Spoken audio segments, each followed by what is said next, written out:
Hello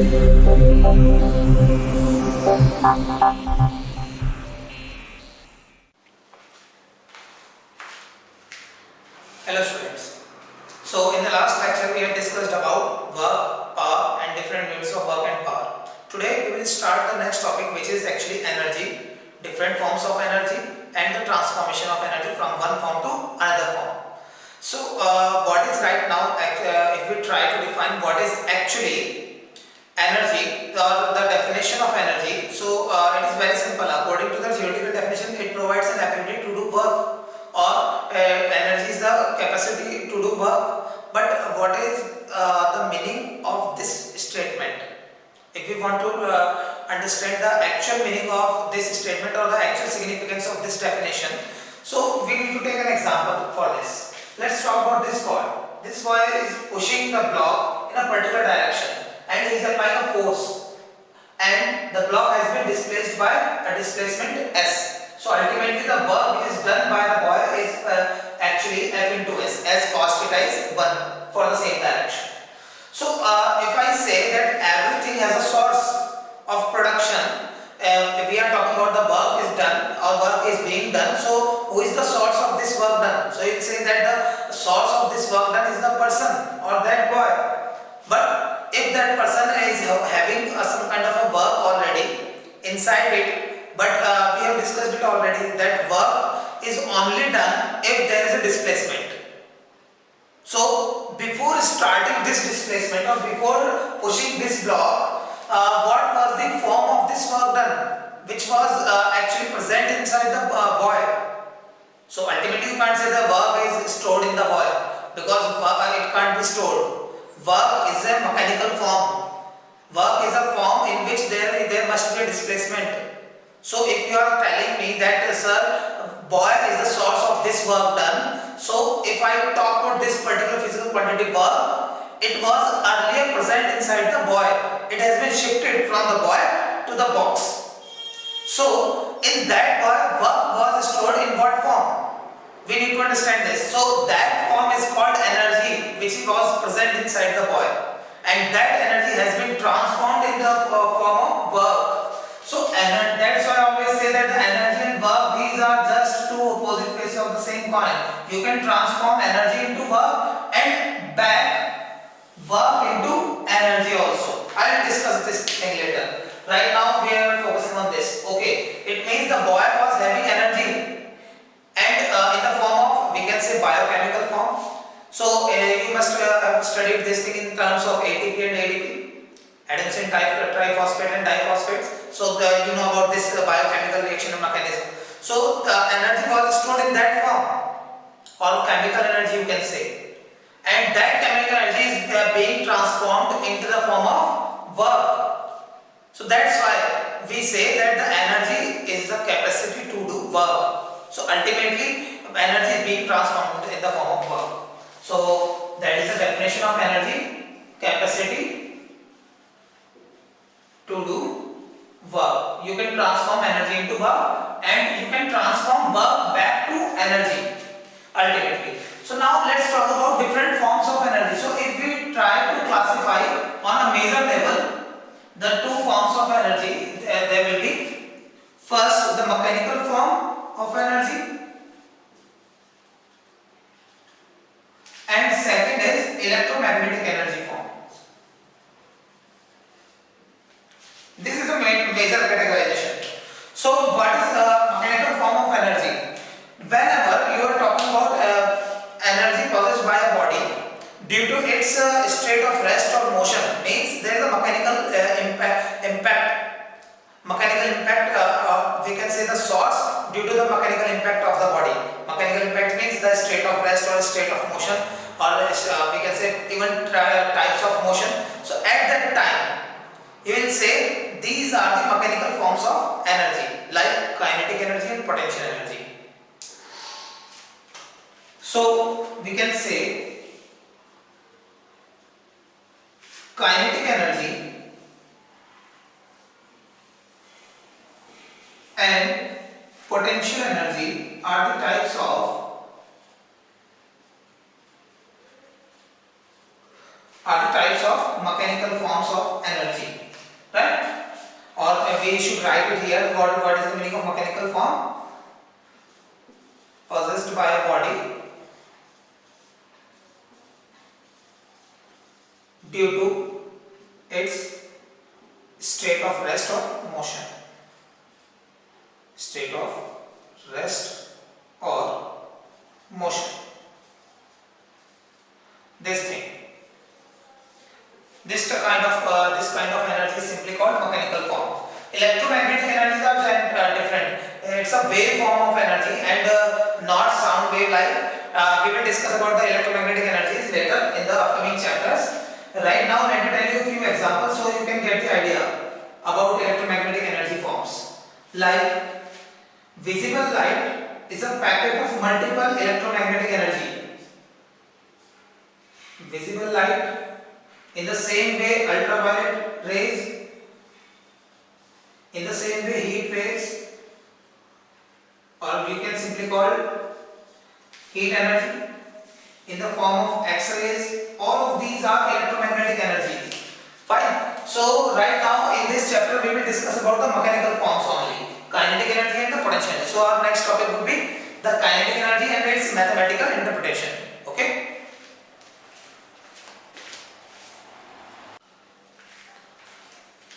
So let's start from kinetic energy. I would like to remind the concept that work can be transformed into energy and as well as energy can be transformed into work. So what is actually kinetic energy? If we go for the definition, it is actually the energy possessed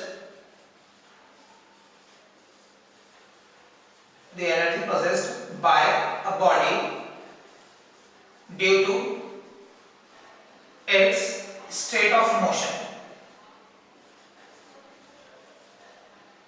This is a simple definition, but sometimes it makes no sense for the many students that we are not getting the actual meaning of this definition. So I would like to make it simple in a very simple way, that the same sense we had discussed already. In that sense, we have discussed that work can be transformed back to energy. Let's talk about this statement. We know very well that energy can be transformed into work. We have discussed it already. But work can be transformed into energy back. How? Let me tell you. And right now we are trying to bring a body in motion from the state of rest. Means body is already at rest and we are trying to move it with a constant velocity. So we need to do some work over it. And that work will be stored in the body in the form of, you are just transferring your own energy inside the body by doing some work. So that work will be called, which is being stored in the body, will be called the kinetic energy. Means, suppose a body initially of mass m, initially at rest. So its initial velocity is 0 meter per second. And you are doing some kind of a work over it. So due to that work, as you are applying a force F and it has been displaced of mass m, it has been displaced by a displacement S during this work and its velocity becomes V. And we are talking about constant velocity, means we need to move this body with a constant velocity. So during this entire process, how much work is being done here, we need to calculate this. So work, we know it very well, force into displacement, and for the same direction, cos theta, since theta is 0 here and cos 0 is actually plus 1, we know it very well. So we can write it W equals to F into S. So ultimately, if you are exerting a force over a body, there will be an acceleration. So if there is an acceleration inside a body, so we can write it mass into acceleration as the force formula. We know it very well. Force is mass into acceleration into displacement. And according to the equations of motion, the relation between the displacement, initial velocity, final velocity and acceleration A. So we know it very well. Third equation of motion, V square equals to U square plus 2AS. Or we can replace either A or S. So we can write S equals to V square minus U square upon 2A from this. So let's try to use this relation. What will we get? W equals to M into, we are replacing S. So A into square minus u square upon 2a. A to A will get cancelled. So W equals to mv square minus mu square upon 2, or we can write it separately, half mv square minus half mu square. I would like to enclose this conclusion in a box, and right now we have no use of this box. Right now we are not focusing on this conclusion. Let's move further, and we know it very well that initial velocity is 0 because the body was at rest initially. So since u is 0, so ultimately we will get W equals to half mv square. So this is the work which is done to bring a body from the state of rest to the state of motion at a constant velocity. This work done will get stored in the body because ultimately it's a transmission of energy from your body to the block. Okay, so that energy which is being stored in the body will be called kinetic energy because it is maintaining the body at a constant velocity motion. Okay, that's why we call it kinetic energy. So now we can make a simple definition that the kinetic energy possessed by a body is the actual work done, or is the actual work, or is the amount of work which is done to bring the body at the state of a constant motion from the state of rest. Okay, so you are doing some kind of a work over a body, and that work being stored in the body in the form of kinetic energy. If that work is done to bring the body from the state of rest to the state of motion with a constant velocity. So we can write it in a proper way, this definition. So the definition is, it is the amount of work, which is done to bring a body in the state of constant motion, to bring a body in the state of constant motion, or we can say constant velocity motion from the state of rest. So this is the work done which is stored in the body. Fine. So this work done will be stored in the form of kinetic energy. Kinetic energy symbol is capital K. So the generalized formula for a body of mass m moving with a velocity, constant velocity v. So its formula for kinetic energy would be half from this, half mv square. And since it is an energy as well as work and energy, two faces of the same coin, so their SI unit will remain same, that is joule. So the SI unit of the kinetic energy, whatever which kind of energy you are talking about, SI unit will be joule. So SI unit of kinetic energy would be joule, capital J. Okay, so I hope the formula for kinetic energy is very clear for you and the actual significance of this. Now let's move to the next topic, that is potential energy.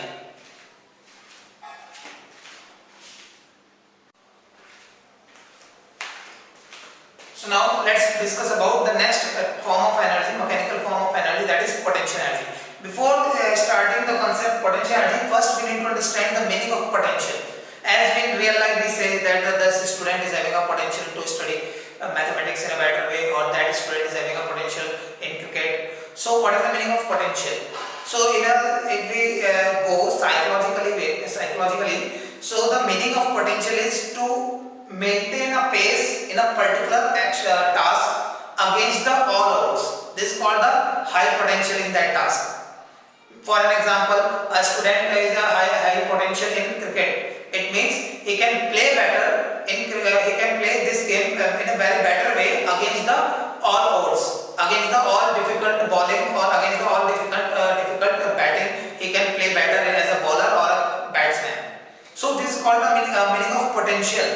So right now, if we try to define the meaning of potential in a physics or in a science term, it means to keep a body at a position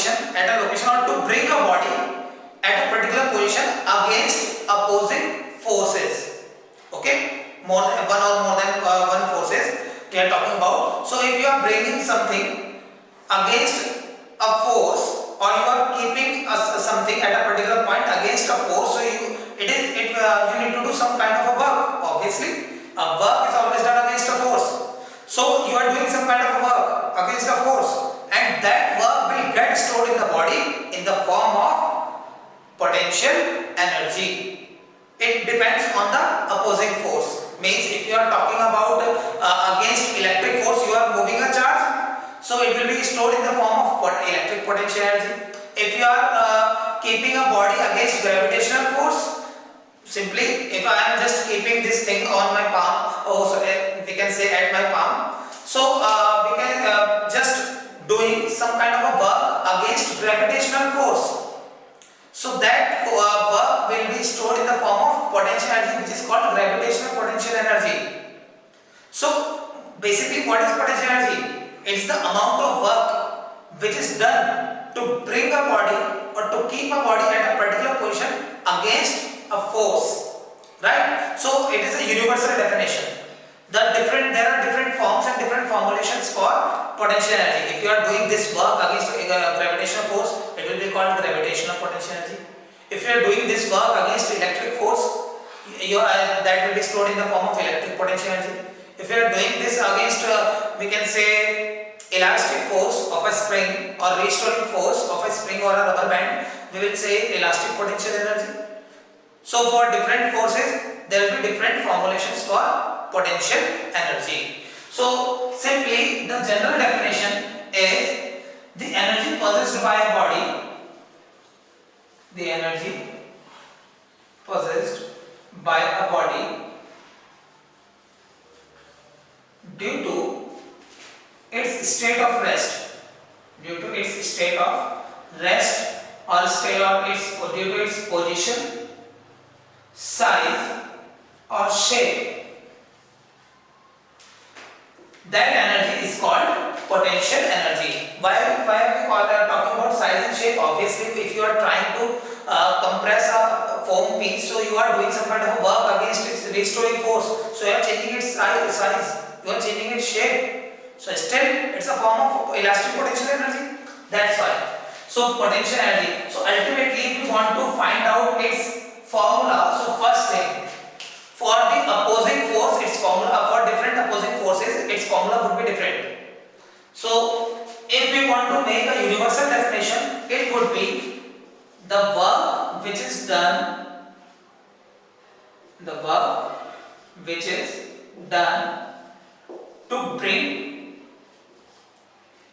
or to hold a body or a charge, in case of electric, to hold a body at a position against a force will be stored in the body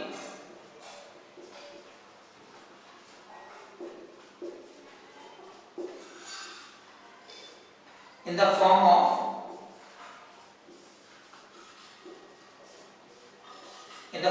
potential energy.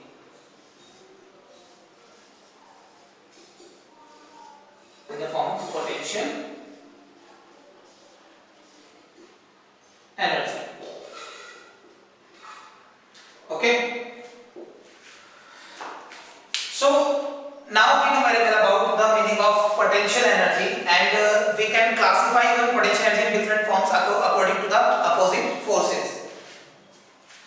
So right now, according to your syllabus, we will focus over only, and let me tell you with the help of a table, that type of force will be changed, the form of potential will get changed. We are talking about opposing force against which we are doing work, and form of potential energy. Form of potential energy. So if we are talking about electric force, it is called electric potential energy. If we are talking about gravitational force,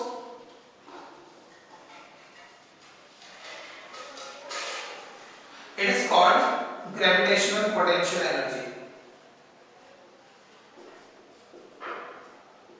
And if we are talking about elastic force or restoring force, we can say it is called elastic potential energy. Okay, so these are different forms of potential energy. Right now, from this formula, we will try to derive a formula from this statement. We will try to derive the formula for gravitational potential energy. And sorry for this irregularity. Right now, I am not feeling well. I am a little bit ill today. So let's focus on the topic again. Elastic. We are talking about gravitational potential energy according to the syllabus. Gravitational potential energy.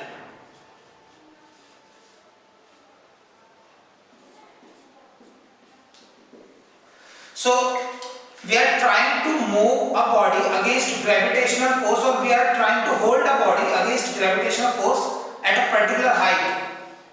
The body's mass is supposed to be m, and we are bringing this body from the ground surface to a height h. Okay, so there are two possible scenarios, that if you are one thing, if you are holding the body at a particular height h, or you are bringing the body from ground to a particular height h. Okay, so ultimately in the both cases you need to apply a continuous force in upward direction just equal and opposite to its weight, because here the responsible gravitational force is the weight of the body, right? So the weight of the body is mg, so you need to apply exactly equal and opposite force, means F is mathematically equal to mg and the displacement is just equal to h. So what will be the work done for this? So work done against gravity, work done against force of gravity, we can say force of gravitation is, let's say W. So W would be force into displacement cos theta, and here we are talking about the force which is in upward direction and displacement h which is also in upward direction, so theta would be 0 and cos 0 again plus 1. So W equals to F into S. Let's put the value m into g of F, and for S it is h. So W is mgh. And this work done against gravity is simply called the gravitational potential energy, and any potential energy is represented by capital U. So potential energy formula is mgh, gravitational potential energy, U equals to mgh. Still we are talking about energy, SI unit will remain same as joule. I hope this thing is very clear for you, the meaning of potential energy and the meaning of kinetic energy. Now I would like to remind the same thing that we have enclosed in the previous derivation, that box work done equals to. So let's focus on that thing. If I ask about one thing, that what will happen if we are doing some work on a body which is already in motion, means we are not starting the body from rest, it is already in motion, and we are doing some kind of work in the direction of motion or in the opposite direction of motion. So what will be the effect of that kind of work? Our next topic will be based on this.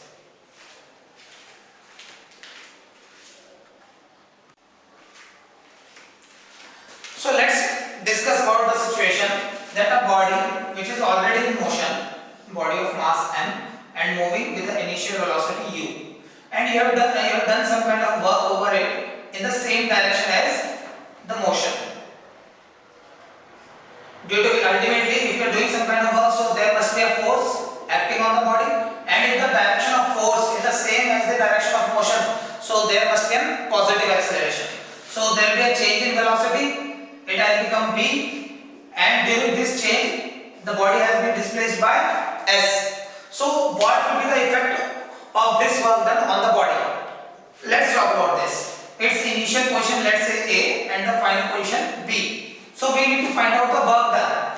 So work done on the body if we are representing it by W, so W equals to F into S cos theta, where theta is 0 right now because the direction of displacement and force it is same.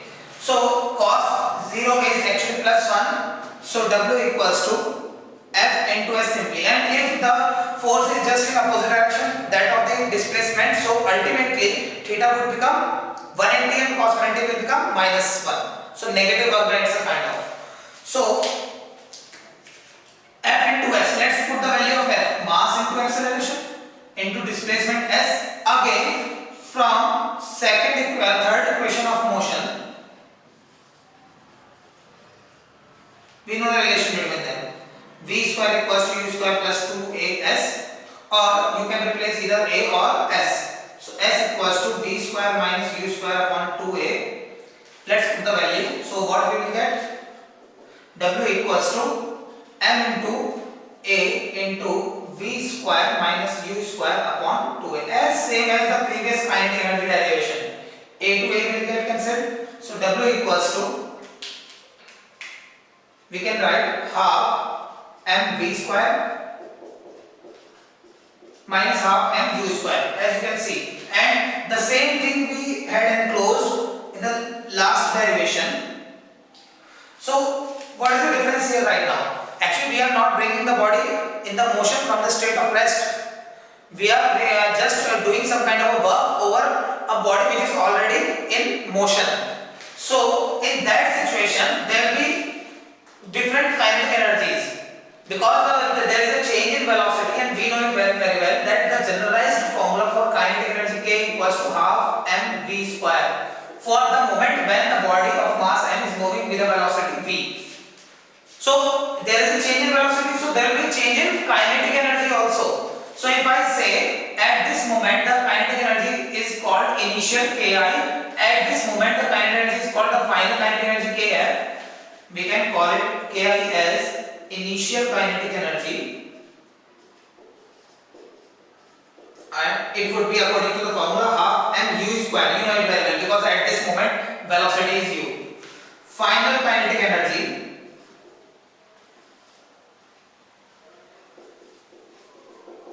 half mv square. So because at this moment the final velocity is v, so we can replace these terms, final kinetic energy and initial kinetic energy. So the actual outcome would be W equals to Kf minus Ki, or you can call it change in kinetic energy. Obviously final data minus initial data is change in data, so it would be W equals to change in kinetic energy delta Ke. So we have found a relation between the work done and the change in kinetic energy. It is called work energy theorem. Work energy theorem. And one more interesting fact is there that in the numerical problems in which the initial velocity is given, final velocity is given, mass is given, and the question is about to find the work done during this change. So you do not need to go through this entire process.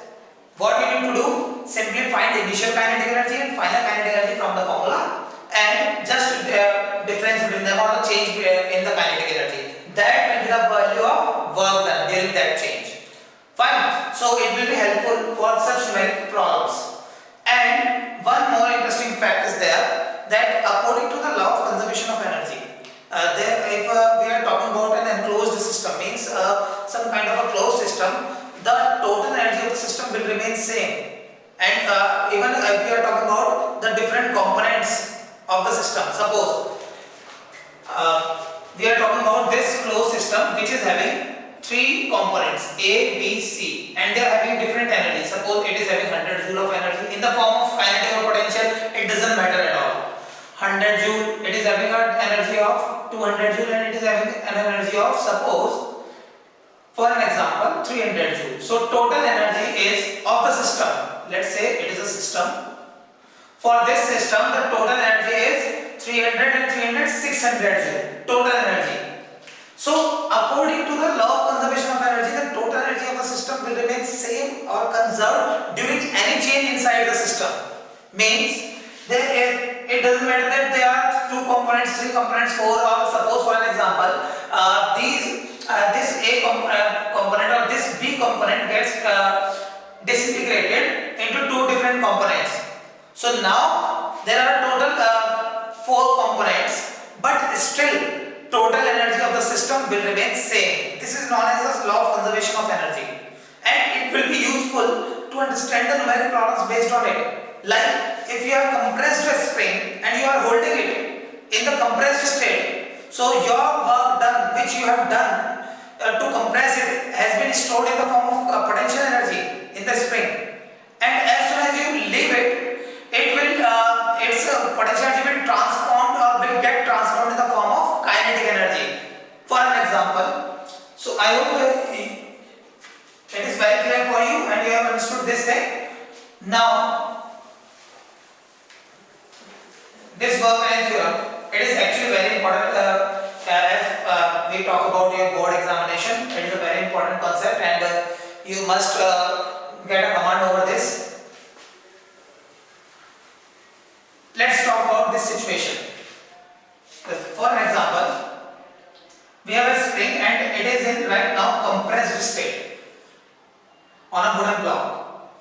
On this block, you have compressed it from its normal state. Its normal state up to this height, and you are just compressing it by placing a ball over it. You have compressed it. It is in compressed state. So in this state, it is having, or it is, this spring has possessed potential energy or elastic potential energy, we can say. Fine. And its value is given. For an example, it is possessing 100 joule of potential energy. Now the question is, if the mass of the ball is given as m, right, and right now it is at rest state, so as soon as we leave the spring and it will try to extend, so what will happen to the ball? So you will simply say that its potential energy will get transformed in the form of kinetic energy in the ball. It means it is getting transformed in this. So after the opening of the spring or extension of the spring to its normal state, the ball will come in motion. It will go up with a velocity v, its mass m. So what will be the value of v? If the question is about the final velocity of the v, so ultimately its final velocity we need to find out. So think about this. Its final kinetic energy will be the entire formation of, because its potential energy now it is becoming zero as soon as it is extended to its normal level. It was having potential energy due to its compressed state or due to its compression. So ultimately this potential energy will get transformed into the form of kinetic energy. So this maximum potential energy will get transformed into the form of kinetic energy. So you can simply use this extension that the potential energy of the spring is equal to the maximum kinetic energy of the ball. So according to the formula, kinetic energy is half mv square. So ultimately you can say this 100 joule of energy will be equivalent to half mv square, and if mass is given, you will be able to find out the value of velocity. So I hope this energy transformation is very clear for you. There are like this, there are many transformations like chemical energy to light energy, chemical energy to heat energy. You see, and we can say chemical energy to light energy. We know it very well. Like fire. In the case of fire, you are just transforming chemical energy into the light energy as well as heat energy. In the case of electric generator, it is transforming mechanical energy into electric energy. In the case of electric motor, it is transforming electric energy back to mechanical energy. If we are talking about speaker is transforming electrical signals into sound energy. So electric energy to sound energy. And if we are talking about mic, it is transforming sound energy back to electrical energy. Right? So there are different transformations of energy, in which if we are talking about the numerical section, you will find this kind of problems also. Means potential energy to kinetic energy and the same kinetic energy to potential energy. For example, we are talking about a freely falling ball. So a freely falling ball will possess kinetic energy, and that if this ball falls on a spring and it tries to compress the spring, so simply you can understand that its kinetic energy is getting transformed in the form of potential energy of the spring. So initial kinetic energy, it will get transformed into the maximum potential energy of the spring. So you can solve the numerical problems on that concept also. So I hope this kind of conversion or transformation is very clear for you, and also the law of conservation of energy. We will prove this concept, law of conservation of energy, in the next session. Okay. So right now we are just focusing over the general idea of conservation of energy, and we are utilizing this idea in the numerical section. Okay. So I am just hoping that you will be able to solve the numerical problems related to this energy transformation, related to kinetic energy, related to potential energy, and in the next session we will discuss about law of conservation of energy and its mathematical interpretation. So till then, thank you and stay safe, stay home.